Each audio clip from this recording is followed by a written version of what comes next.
வணக்கம். மாலை முரசு செய்திகளை விரிவாக பார்ப்பதற்கு முன் தலைப்புச் செய்திகளை பார்க்கலாம். சென்னையில் அரை நூற்றாண்டில் செய்ய வேண்டியதை 5 ஆண்டுகளில் செய்து முடித்துள்ளதாக முதலமைச்சர் மு.க.ஸ்டாலின் பெருமிதம்.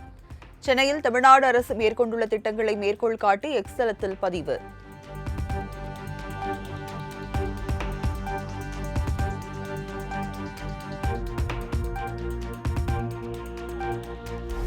அதிமுக தலைமையிலான தேசிய ஜனநாயக கூட்டணி கட்சிகளிடையே வரும் 16ஆம் தேதி முதல் தொகுதி பங்கீடு கையெழுத்தாகும் என தகவல். என்டிஏ கூட்டணிக்குள் தாவேகா வரும் பட்சத்தில் பாஜக, பாமக, அமமுகவுக்கு தொகுதிகள் குறையக்கூடும் என தகவல்.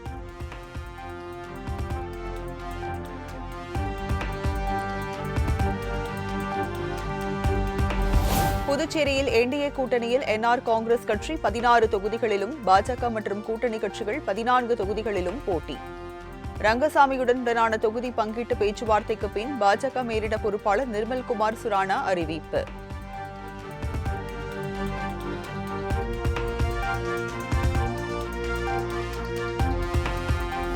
பத்திரிகையாளர்கள் ஓய்வூதியம் 12,000 ரூபாயில் இருந்து 15,000 ரூபாயாகவும், குடும்ப ஓய்வூதியம் 6,000 ரூபாயில் இருந்து 7,500 ரூபாயாகவும் உயர்த்தி முதலமைச்சர் மு.க.ஸ்டாலின் உத்தரவு. அங்கீகார அடையாள அட்டை வைத்திருப்பவர்களுக்கு மருத்துவ காப்பீடு வழங்க நடவடிக்கை எடுக்கவும் ஆணை.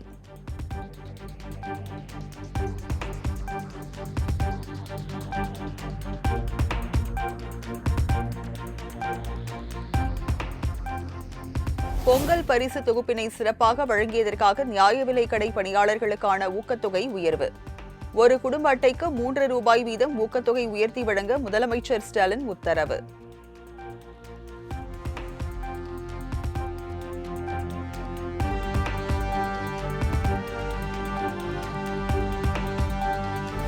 விளாத்திக்குளம் அருகே +2 மாணவியின் குடும்பத்தினருக்கு ஆறுதல் தெரிவிக்க வந்த கனிமொழி எம்பியை பொதுமக்கள் முற்றுகையிட்டு வாக்குவாதம். சம்பவம் நடந்து 3 நாட்களாகியும் குற்றவாளிகள் கைது செய்யப்படாது ஏன் என அடுக்கடுக்கான கேள்விகளை கேட்டு ஆவேசம்.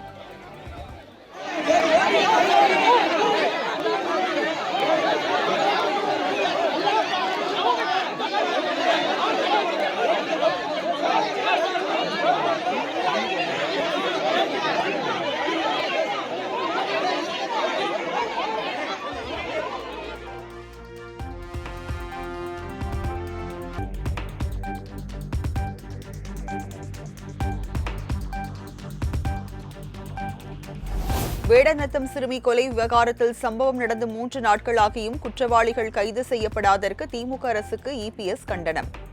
திமுக அரசின் சாக்குப்போக்குகளை ஏற்க மக்கள் தயாராக இல்லை என்பதற்கு கனிமொழி விரட்டப்பட்டதை சாட்சி என்றும் காட்டமான கருத்து.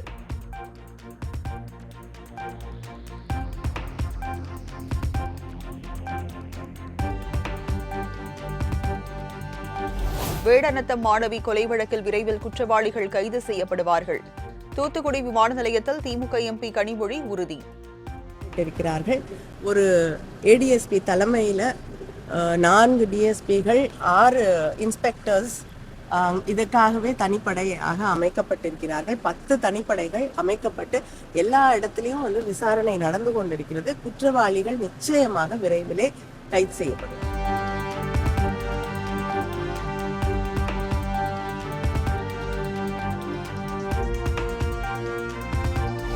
வேடநத்தம் +2 மாணவியின் குடும்பத்தினரை நேரில் சந்திக்க சென்ற ஆதவ அர்ஜுனாவுக்கு கிராம மக்கள் எதிர்ப்பு.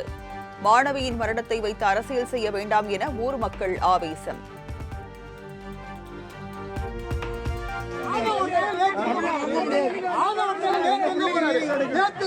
போராட்டம் நடக்கும்போது ஆதவர்த்தனை வரலன்னு சொன்னாங்க. ஆதவர்த்தனா நேத்து எங்க போனாரு?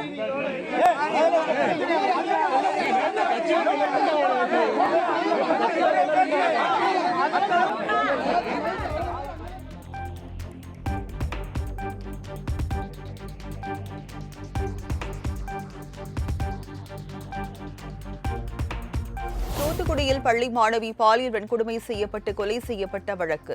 சந்தேகத்தின் அடிப்படையில் மாணவியுடன் தொடர்பில் இருந்த 14 பேரிடம் விசாரணை நடத்தப்பட்ட நிலையில் விசாரணை நிறைவு பெற்றதால் அனைவரும் விடுவிப்பு.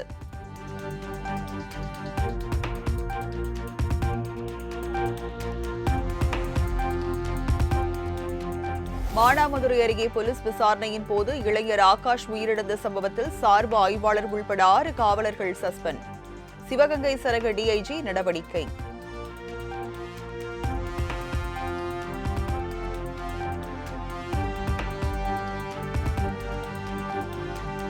திமுக கூட்டணியில் கொங்குநாடு மக்கள் தேசிய கட்சிக்கு 2 தொகுதிகள் ஒதுக்கீடு.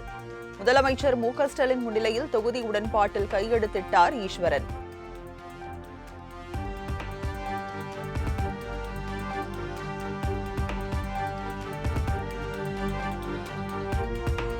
கொங்கு மக்கள் தேசிய கட்சி 2 தொகுதிகளிலும் உதயசூரியன் சின்னத்தில் போட்டியிடும் என கட்சியின் பொதுச் செயலாளர் ஈஸ்வரன் அறிவிப்பு. திமுக கூட்டணியில் புதிய கட்சிகள் இணைந்துள்ளதால் தொகுதியை குறைத்து வாங்கியதாக விளக்கம். கொங்குநாடு மக்கள் தேசிய கட்சிக்கு 2 சட்டமன்ற தொகுதிகளை ஒதுக்குவது என்று தீர்மானிக்கப்பட்டு நானும் தமிழ்நாட்டினுடைய முதலமைச்சர் அவர்களும் தொகுதி உடன்பாட்டிலே கையெழுத்திட்டிருக்கிறோம். அந்த 2 தொகுதிகளிலும் உதயசூரியன் சின்னத்திலே போட்டியிடுவதென்றும் ஒப்புக்கொண்டிருக்கிறோம்.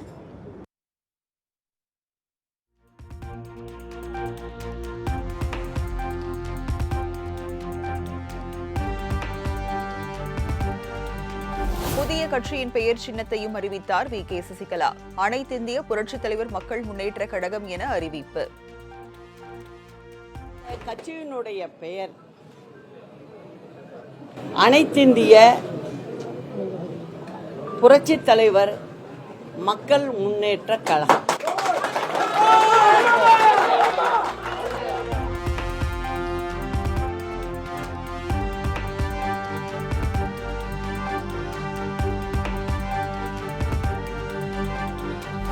திமுக எனும் தீய சக்தியை வீழ்த்தவே புதிய கட்சி தொடக்கம். சென்னை போயஸ் கார்டனில் சசிகலா ஆவேசம். தமிழ்நாட்டு மக்களை இந்த திமுக என்ற தீய சக்தி கசக்கி பிழிந்து கொண்டிருக்கிறது. இதையெல்லாம் பார்த்த நான் இதற்கு ஒரு முடிவு கட்ட வேண்டும் என்ற எண்ணத்தில் நானும் 24ஆம் தேதி அம்மா பிறந்த நாள் அன்னைக்கு ஒரு கழக கொடியை அறிமுகப்படுத்தினேன்.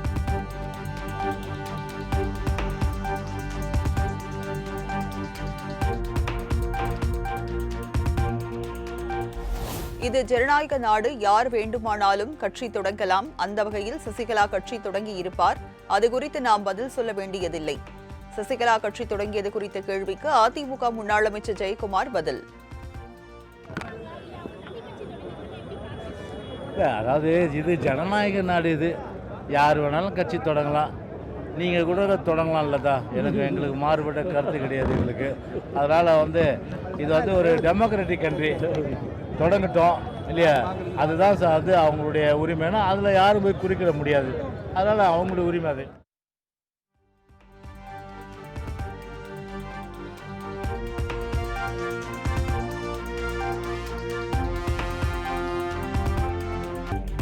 திமுகவை வீழ்த்த எங்கள் தலைமையை ஏற்றுக்கொண்டு யார் வேண்டுமானாலும் கூட்டணிக்கு வரலாம். தாவேகாவுடன் கூட்டணியா? அதிமுக முன்னாள் அமைச்சர் ஜெயக்குமார் அளித்த பதில். அரசியல் பொறுத்தவரையில் எங்களுக்கு ஒரே எதிரி யாரு? திமுக. ஒரே எதிரி யாரு? திமுக. அப்போ திமுக வீழ்த்துறனா திமுக வீழ்த்துகின்ற அந்த ஒத்த கட்சிகள் எங்கள் தலைமை ஏற்றுக்கொண்டு வருவதன் மூலம்தான் திமுகவுக்கு வீழ்த்த முடியும். இதில் நாங்கள் உறுதியாக இருக்கோம். அதில் யார் வேண்டுமானாலும் எங்கள் தலைமையை ஏற்றுக்கிட்டு திமுக வீழ்த்த வேண்டும் என்ற அந்த ஒத்த கருத்துடையவர்கள் எங்களோடு வரலாம். எங்களுக்கு எந்த நோ அப்ஜெக்ஷன். உங்களுக்கு அப்ஜெக்ஷன் உண்டா? இல்லை.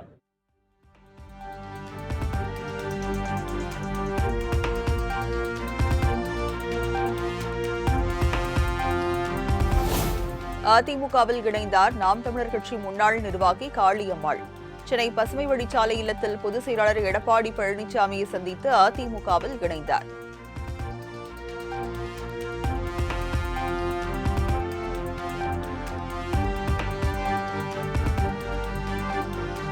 எரிவாயு தட்டுப்பாடு விவகாரத்தில் மத்திய அரசை கண்டித்த திமுக கூட்டணி கட்சிகள் மார்ச் 15ஆம் தேதி ஆர்ப்பாட்டம். அனைத்து மாவட்டங்களிலும் மார்ச் 15ஆம் தேதி காலை 10:30 மணிக்கு ஆர்ப்பாட்டம் என திமுக கூட்டணி அறிவிப்பு.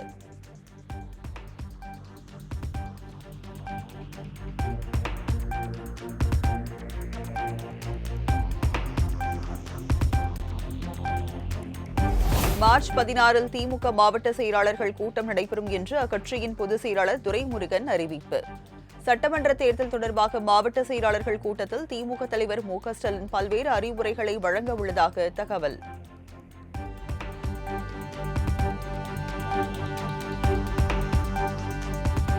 தமிழ்நாடு சட்டமன்ற தேர்தலுக்காக தேர்தல் மேலாண்மை பரப்புரை குழு உள்ளிட்ட பல்வேறு பணிக்குழுக்கள் அமைப்பு. செல்வ பெருந்தகை, கார்த்தி சிதம்பரம், மாணிக்கம் தாகூர் தலைமையில் குழுவை அமைத்து கே.சி. வேணுகோபால் அறிவிப்பு.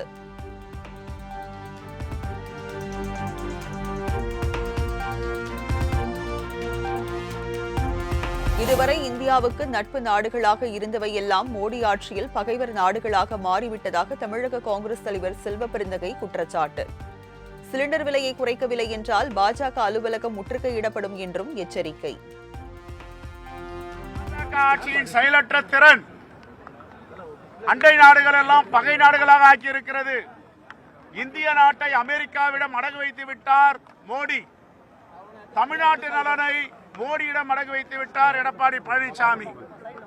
எவ்வளவு விலைவாசி உயர்வு, மக்கள் பதற்றத்தில் இருக்கிறார்கள்.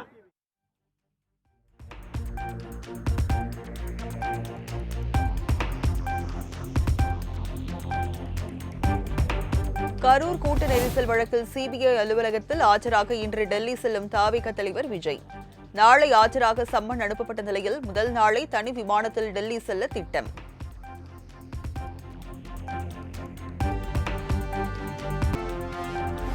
நீலகிரி மாவட்டம் ஊட்டியில் உள்ள பைக்காரா ஏரியில் பெட்ரோல் டீசல் மூலம் இயங்கும் இயந்திர படகுகளை இயக்க சென்னை உயர்நீதிமன்றம் தடை.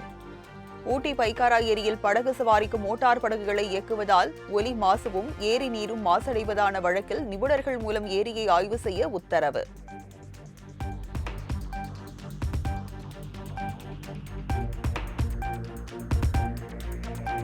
வேளச்சேரி பரங்கிமலை இடையிலான பறக்கும் ரயில் சேவை இன்று முதல் தொடங்கியது. தற்காலிகமாக ரயில்கள் ஆதம்பாக்கம் ரயில் நிலையத்தில் நிற்காது என ரயில்வே நிர்வாகம் தகவல்.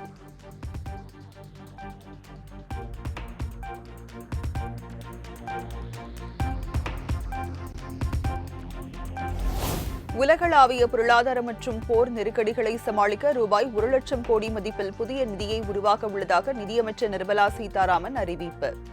சர்வதேச சந்தையில் கச்சா எண்ணெய் விலை உயர்வால் பொருளாதாரம் பாதிக்கப்படாமல் இருப்பதை உறுதி செய்யவும் அத்தியாவசிய பொருட்களின் விலையேற்றத்தை கட்டுப்படுத்தவும் இந்த நிதி பயன்படுத்தப்படும் என தகவல்.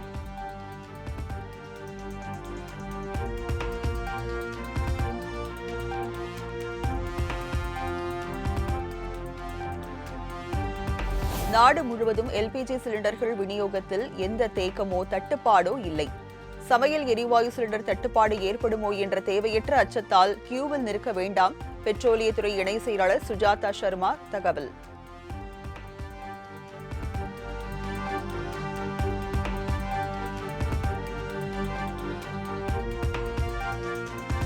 குறிப்பிட்ட துறை அல்லது குறிப்பிட்ட பகுதிக்கு எல்பிஜி விநியோகத்தில் முன்னுரிமை அளிப்பது குறித்து சம்பந்தப்பட்ட மாநில அரசு முடிவு செய்யலாம்.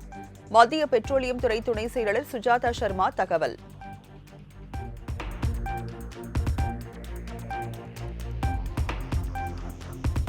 பெட்ரோல் டீசலுக்கு எந்த தட்டுப்பாடும் கிடையாது. 90 நாட்களுக்கு தேவையான எரிபொருள் இந்தியாவில் கையிருப்பில் உள்ளது.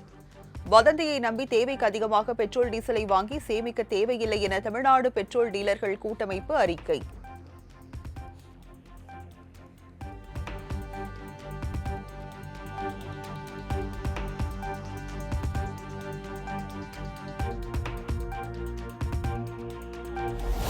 சென்னையில் வணிக சிலிண்டர் தட்டுப்பாட்டினால் ஹோட்டல்களில் உணவு வகைகள் குறைக்கப்பட்டதன் எதிரொலி. தேவை குறைந்து கோயம்பேடு சந்தையில் காய்கறிகளின் விலை கடும் வீழ்ச்சி.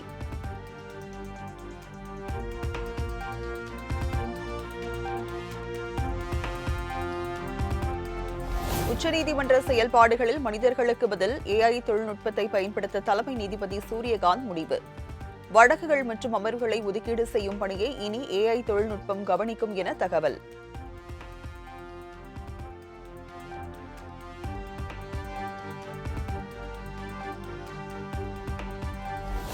மாதவிலக்கு விடுப்பை கட்டாயமாக்கும் சட்டம் பெண்களுக்கான வேலைவாய்ப்பை பெரிதும் பாதிக்கும்.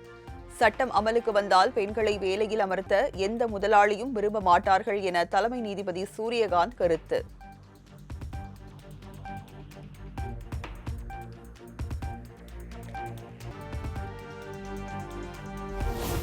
புதுமண தம்பதியினருக்கு சாலையில் சென்றவாறு பணத்தை பொழிந்த மணமகனின் நண்பர்கள். இணையத்தில் வைரலாகி வரும் வீடியோ.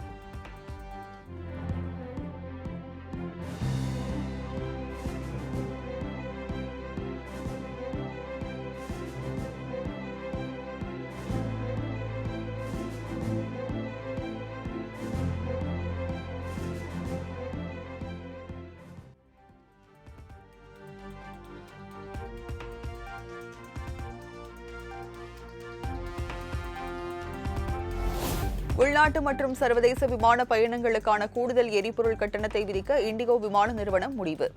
மேற்காசிய நாடுகளில் நிலவி வரும் போர் மற்றும் புவிசார் அரசியல் பதற்றங்கள் காரணமாக விமான எரிபொருள் விலை கடுமையாக உயர்ந்துள்ளதை சுட்டிக்காட்டி இண்டிகோ திட்டம்.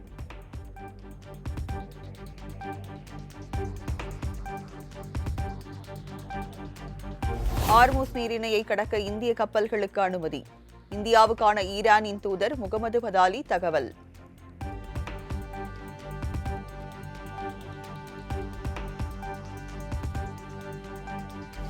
அடுத்த வாரம் ஈரான் மீது மிக கடுமையான தாக்குதல் நடத்தப் போவதாக அமெரிக்க அதிபர் ட்ரம்ப் எச்சரிக்கை. ஈரானில் மக்களை ஆட்சியாளர்களை தூக்கி எறிவார்கள், ஆனால் அது உடனடியாக நடக்காது எனவும் கருத்து.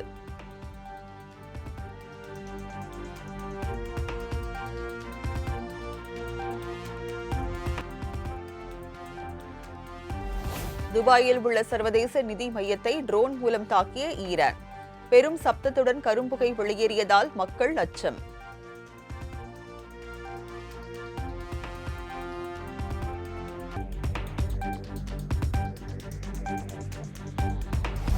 ஈராக்கில் அமெரிக்க விமானப்படையின் எரிபொருள் நிரப்பும் விமானம் கீழே விழுந்து நொறுங்கியதில் 4 வீரர்கள் உயிரிழந்ததாக அமெரிக்கா அறிவிப்பு.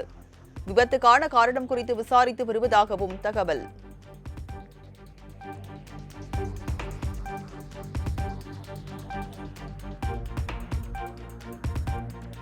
ஆப்கானிஸ்தானில் பயங்கரவாதிகள் மற்றும் தலிபான் ராணுவ நிலைகளை குறிவைத்து பாகிஸ்தான் வான்வழி தாக்குதல். இந்த தாக்குதலுக்கு தக்க பதிலடி கொடுப்போம் என தலிபான்கள் கடும் எச்சரிக்கை.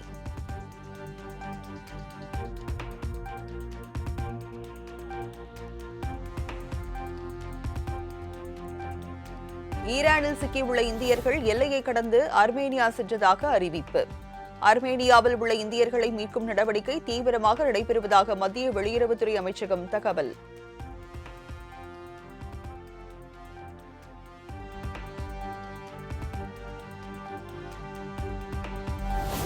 அமெரிக்க டாலருக்கு நிகரான இந்திய ரூபாய் மதிப்பு 20 காசுகள் வீழ்ச்சியடைந்து $92.45 உள்ளது. கச்சா எண்ணெய் விலை உயர்ந்து வரும் நிலையில் ரூபாய் மதிப்பு கடும் வீழ்ச்சி என தகவல்.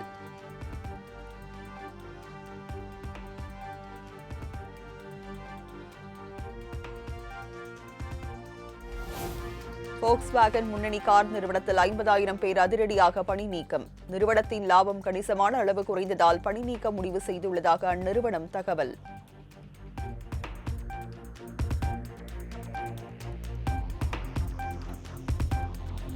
ஹைதராபாத்தில் நடைபெற்று வரும் பெண்கள் உலகக்கோப்பை ஹாக்கி தகுதிச் சுற்று போட்டி. அரையிறுதி ஆட்டத்தில் இத்தாலியை வீழ்த்தியதில் இந்திய மகளிர் அணி அபார வெற்றி.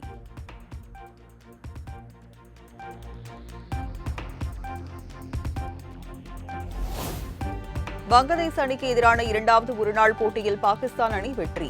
3 போட்டிகள் கொண்ட தொடரை 1-1 தொடரை சமன் செய்தது பாகிஸ்தான்.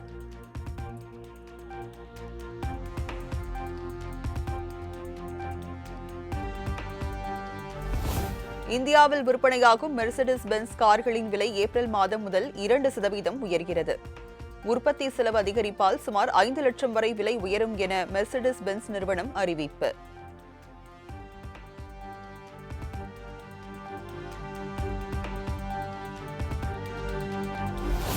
நடிகரும் ரேசருமான அஜித் குமாருக்கு மஹேந்திரா BE6 ஃபார்முலா எடிஷன் காரை பரிசாக வழங்கிய மஹிந்திரா அண்ட் மஹிந்திரா நிறுவனம்.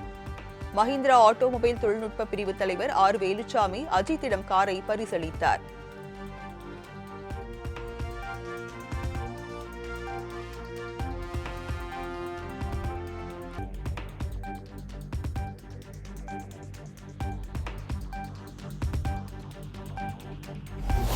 ஹைதராபாத்தில் நடிகர் அல்லு அர்ஜுன் தொடங்கிய புதிய மல்டிபிளெக்ஸ் திரையரங்கில் சினிமா பிரபலங்களுக்காக அர்ப்பணிக்கப்பட்ட வால் ஆஃப் கிரேட்ஸ் எனும் சுவர்.